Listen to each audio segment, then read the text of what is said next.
அஸ்ஸலாமு அலைக்கும் ரஹமத்துல்லாஹி பரகாத்துஹு. ஏன் இந்த சபர் மாதம்? சபர் மாதம் பீடை மாதமா?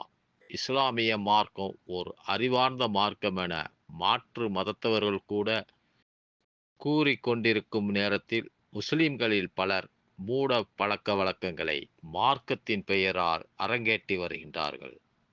இந்த மூட பழக்க வழக்கங்களை அவர்கள் இஸ்லாமிய மார்க்கத்திலிருந்து கற்றார்களா என்றால் நிச்சயமாக இல்லை. மாறாக பிற மதத்தினர்களின் செயல்களைக் கண்டு அவர்கள் செய்வதைப் போன்று இவர்களும் செய்கின்றனர். இவ்வாறு பிற மத கலாச்சாரத்தை பின்பற்றக்கூடியவர்கள் நம்மை சார்ந்தவர்கள் அல்ல என்று எம்பெருமானார் ஸல்லல்லாஹு அலைஹி வஸல்லம் அவர்கள் கூறியுள்ளார்கள்.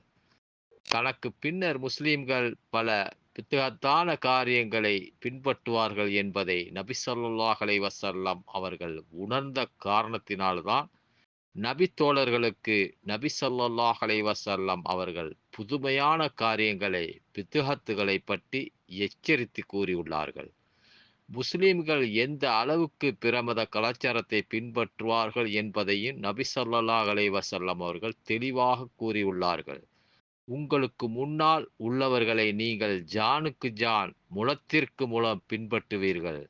அவர்கள் உடும்பு பொந்தில் நுழைந்தால் நீங்களும் அதில் நுழைவீர்கள் என்று கூறியுள்ளார்கள். புகாரி 3456 பதிவாகியுள்ளது. சபர் மாதம் பீடை மாதமா? சிந்திப்போமாக, செயல்படுவோமாக. அஸ்ஸலாமு அலைக்கும் ரஹமத்துல்லாஹி பரகாத்துஹு.